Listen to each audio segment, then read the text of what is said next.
બરાબર છે. ઓકે, આમ કરી દીધી. Yes yes yes yes, that's it. તો ચાલો ફ્રેન્ડ્સ, એક કામ કરીએ. અત્યારે આપણે ઝૂમ મીટિંગ અહીંયા પૂરી કરીએ, કારણ કે તમારા લોકોના ઓફિસ અવર્સ અહીંયા પૂરા થવા આવ્યા છે. અને રહી વાત આ કોડિંગની, તો હું હજુ આજે પણ 2-3 કલાકનો ઓવરટાઈમ કરવાનો જ છું. એટલે એ કોડિંગનો જે પણ પ્રોબ્લેમ છે ને, એ હું સોલ્વ કરી લઈશ. તમે લોકો ચિંતા ના કરતા, બરાબર ને? Okay, ya okay, bye bye. Okay, 3000 plus 4000 plus 6000 into 7.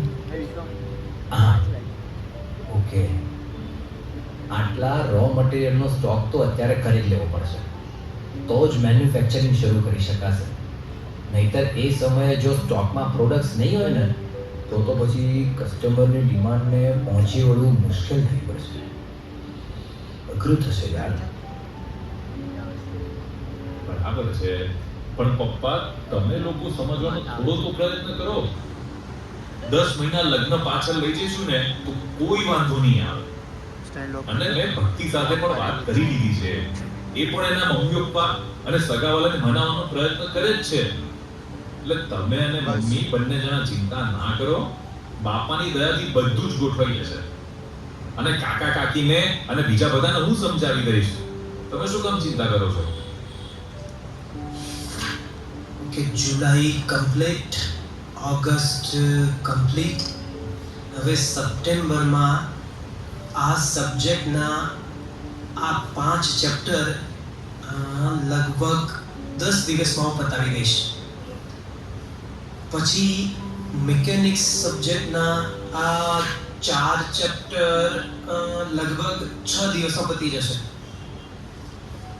એટલે એક્ઝામની ઓલમોસ્ટ 70% પ્રિપરેશન પહેલેથી પૂરી થઈ જશે. વાહ, સરસ. એટલે મને લાગે છે કે એ વખતે 20 દિવસની રજા લેવામાં કોઈ વાંધો નહીં આવે, વાંચવાની જરૂર નહીં પડે.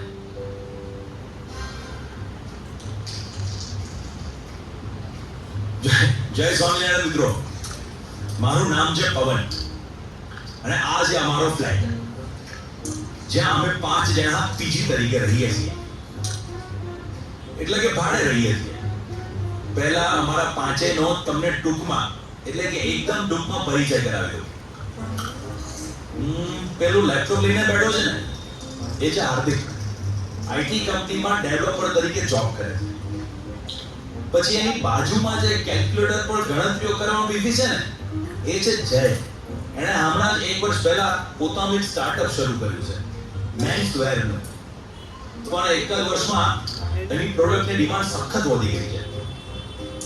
પછી આ બેઠો છે ને, એ છે દેવ.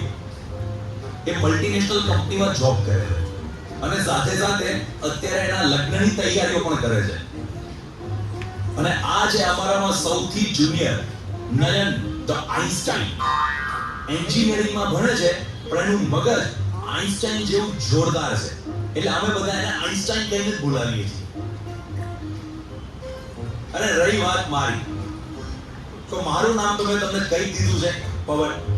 અને હવે કામમાં હું એક એવું કામ કરું છું કે જે કામથી લોકો બહુ કંટાળી જાય છે, પણ હું એ કામ એકદમ દિલથી અને પૂરી મહેનત સાથે કરું છું.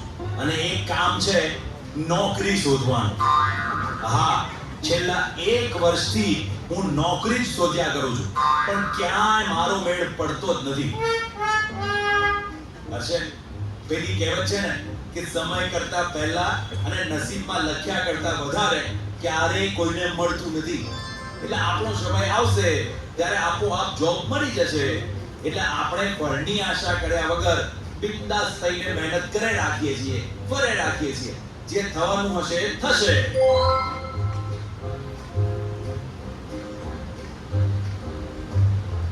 મને લાગે છે કે તમારા બધાના મનમાં પણ ક્યારનો એક પ્રશ્ન ઘોડાતો હશે કે આ બધા લોકો શું કરી રહ્યા છે.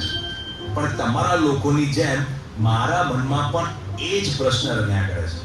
કારણ કે આ લોકો ખાલી આજે નહીં, પણ છેલ્લા 1 અઠવાડિયાથી આ જ રીતે ઊંધું ગાલીને કંઈક ને કંઈક કર્યા જ કરે છે. Let's go. આજે તો તમારા અને મારા આ પ્રશ્નનો ઉકેલ લાવીને જ રહેવો છે.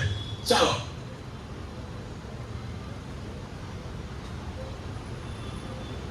કેમ ભાઈ હાર્દિક, આ છેલ્લા અઠવાડિયાથી જોબમાં આટલો બધો ઓવરટાઈમ કેમ કરે છે? આ વર્ષે પ્રમોશન લેવાનું છે કે શું હે ભાઈ? ના ભાઈ ના, હજી પ્રમોશન એ તો 3-4 વર્ષની વાર છે. તો પછી લાંબી રજાઓ લેવાની લાગે છે. હા, રજા તો લેવી જ પડશે ને. પણ શેના માટે? એ અત્યારે નહીં, સમય આવે ત્યારે કહીશ. અત્યારે પહેલા મને આ કામ પૂરું કરી લેવા દે યાર, પ્લીઝ. એ જયલા, તું આ કેલ્ક્યુલેટરમાં રોજ શું ગણતરી કર્યા કરે છે? આ વર્ષે કઈ 2-3 કરોડનું ટર્નઓવર કરવાનું પ્લાનિંગ તો નથી કરતો ને? એ પવન પ્લીઝ અત્યારે હેરાન નહીં કર્યા. આમાં જો ગણતરીમાં થોડી ભૂલ પડશે ને તો ફરીવાર બધું કરવું પડશે. તો પ્લીઝ 1 કલાક પછી વાત કરીએ આપણે. ગજબ બેઇજ્જતી.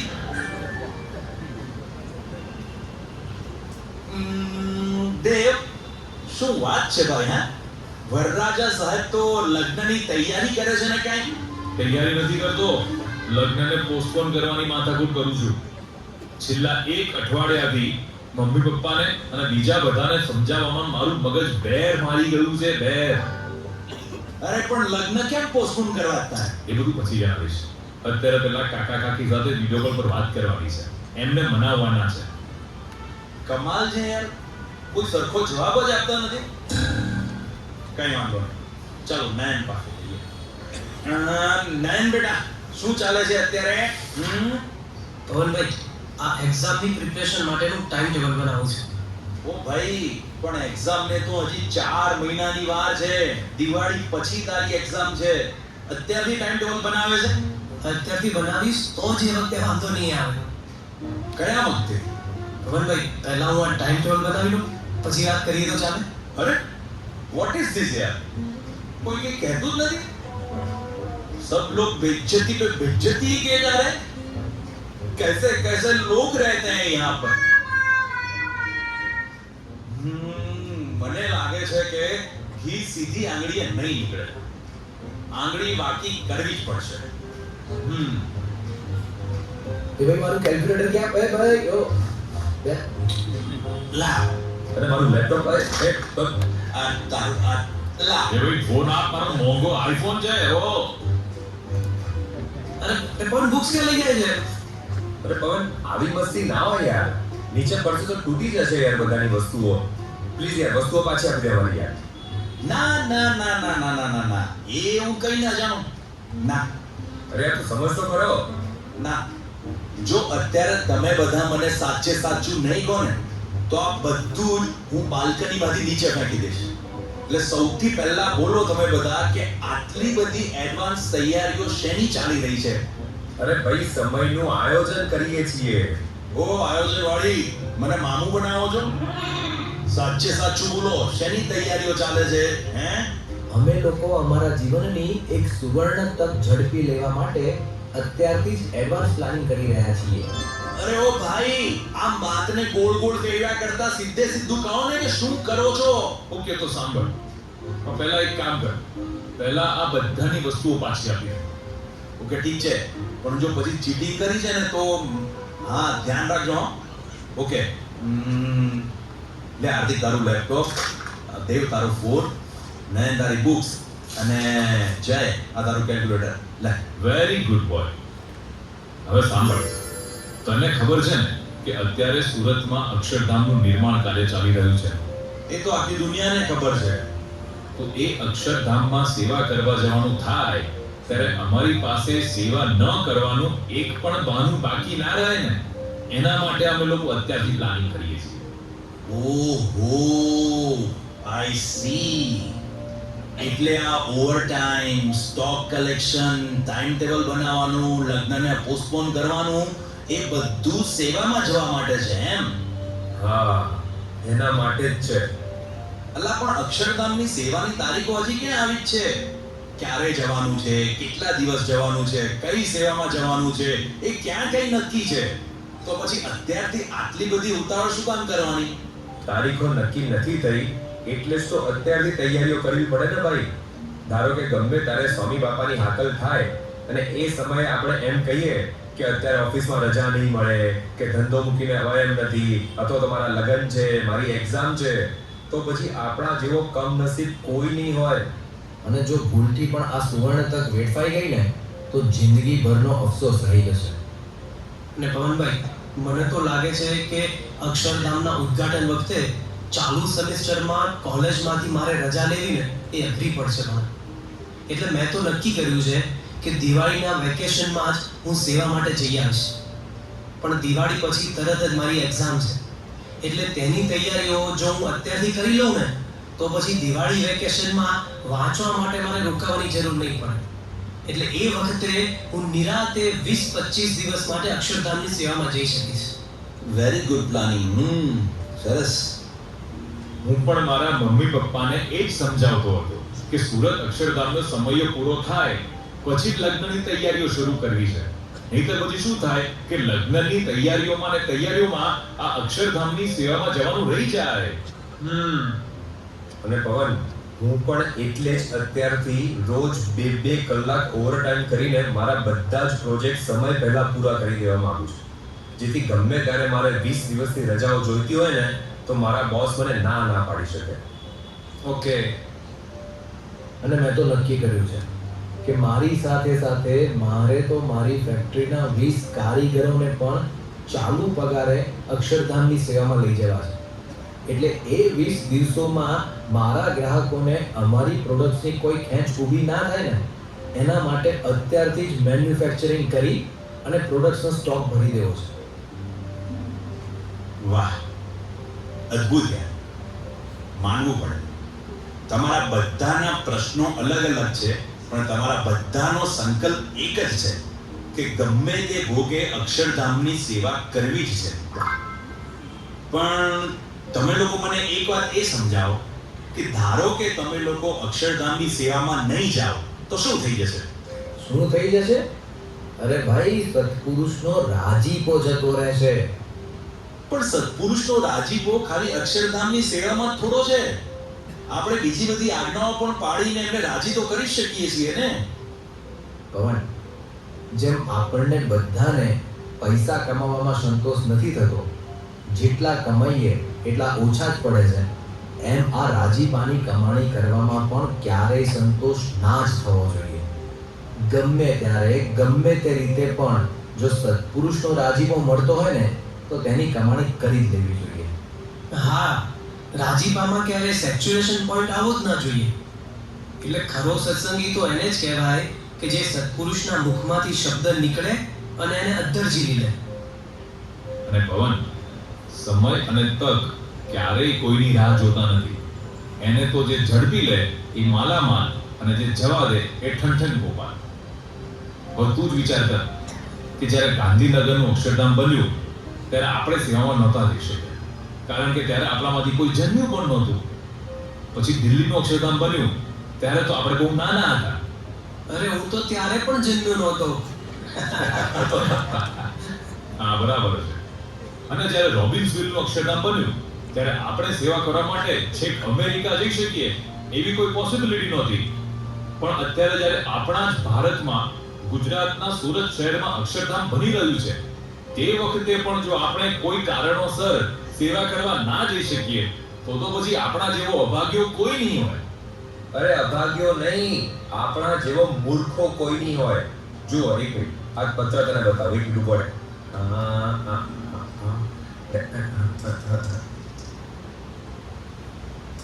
હા, જો આ સેવા સંધામનું પાત્રું અત્યારે મારા સ્વામી અને ગુરુ પરંપરાની કૃપાથી સુરતના અક્ષરધામનું કામ ધમધોકાર ચાલી રહ્યું છે. અને તેઓની જ દયાથી જોતામાં પૂરો પણ થઈ જશે. કારણ કે ભગવાન અને ઉનાદે સત્પુરુષો અતિ સમર્થ છે, તેમ છતાં તેઓ આપણને આપણા કલ્યાણ માટે સેવા આપે છે, જેથી આપણું માત્ર સુરતના જ નહીં પણ સર્વે હરિભક્તોએ અક્ષરધામની સેવામાં જોડાવો. આ સેવા ફરી નહીં મળે. આ સેવાથી આપણા સર્વે શુભ સંકલ્પો મહારાજ પૂરા કરશે. આ સેવા છે.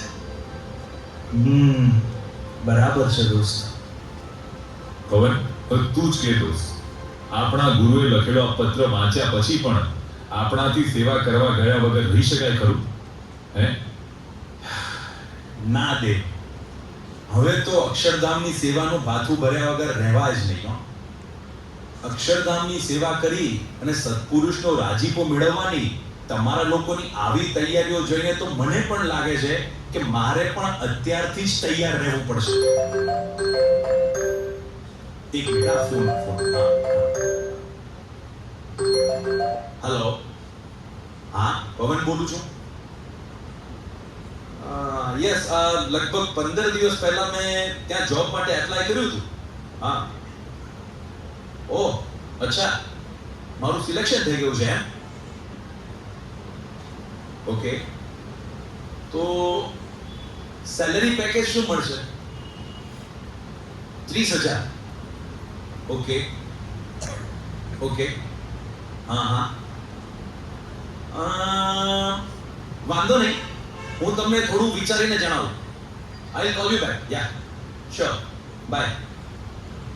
ઓહો, શું વાત છે પવન, લાગે છે જોબ મળી ગઈ એમ ને? હા દોસ્ત. હા, પણ તું એક વાતનું ધ્યાન રાખજે કે આ કંપનીમાં જોબ શરૂ કરતા પહેલા એ લોકોને એ વાત કરી રાખજે કે ગમે ત્યારે અક્ષરધામની સેવા માટે 20 દિવસની રજા તારે જોઈશે, અને એ રજા તને આપે, નહીતર પાછું ક્યાંક. હાર્દિક, તમારા બધાના પ્રશ્નો જોઈને મને એવું લાગે છે કે અત્યારે મારે આ બધી જફામાં પડવું જ નથી. ક્યાંક 20 દિવસની રજા માંગીએ અને ના પાડી દે અથવા તો નોકરીમાંથી કાઢી મૂકે તો તમારી અક્ષરધામની સેવા જતી રહે. એના કરતાં તો અક્ષરધામના ઉદ્ઘાટન સુધી મારે કોઈ નોકરી કરવી જ નથી. 6-7 મહિના આમ કે આમ, એમાં ક્યાં કે ખાતું મોડું થઈ જવાનું છે. એટલે હવે મેં તો વિચારી જ લીધું છે કે તમે બધા તો જ્યારે સેવામાં જાઓ ત્યારે, પણ મારે તો આવતા અઠવાડિયે જ અક્ષરધામની સેવામાં પહોંચી જવું છે. અને સમયા પછી નોકરી શોધીશું, અને ભગવાનની ઈચ્છા હશે તો આના કરતાં પણ સારી નોકરી મળશે. એટલે અત્યારે આ સેવા કરીને મન સાંઈ મહારાજનો રાજીપો લઈ લઈએ. બરાબર કે નહીં? પણ તો પછી તમારા ઘરે જવાબ શું આપશો તમે? હવે એ બધું થઈ પડશે. મહારાજ સ્વામી સંભાળી લેશે, એની ક્યાં ચિંતા કરવી. વાહ પવન વાહ, તું તો અમારા કરતા પણ સવાયો નીકળ્યો. હો ભાઈ. અરે સવાયોને એવું કાંઈ નથી ભાઈ, પણ હા, હવે મેં એટલું તો નક્કી કરી જ નાખ્યું છે કે ક્યારેય પણ સત્પુરુષનો રાજીપો કમાવાનું ટાણું આવે ને ત્યારે તેમાં કોઈ પણ જાતનું કોમ્પ્રોમાઇઝ નહીં કરવાનું. કોઈ પણ બહાના કે છટકબારી શોધવાની જ નહીં. તો વાલા યુવક મિત્રો, રાહ શેની જુઓ છો? જો છેલ્લી ઘડીએ બહાના શોધવા બેસીશું ને તો આ અક્ષરધામની સેવાની તક ચૂકી જવાશે, અને પછી બળતરા સિવાય કાંઈ હાથમાં નહીં આવે. એટલે અત્યારથી જ તૈયાર રહેજો. અને ભાઈઓ, નોકરી, ધંધો, અભ્યાસ એ બધું તો આપણે સંભાળવાનું છે, એમાં ના નથી, પણ સાથે સાથે અક્ષરધામની સેવા કરવા માટે જવાનું આયોજન પણ અત્યારથી જ આપણે કરવું પડશે. સત્પુરુષની હાકલ થાય એટલે સીધા ઉપરી જ જવાનું છે બધાએ. ગુરુનો રાજીપો લૂંટવા અને ભવસાગર પાર કરવાનું આ અક્ષરધામનું ભાથું ભરવા માટે. તો તૈયાર રહેજો બધા. રહેશો ને? સેવા એ જ અમારું જીવન, સેવા એ જ અમારું જીવન, સેવા એ જ અમારું જીવન.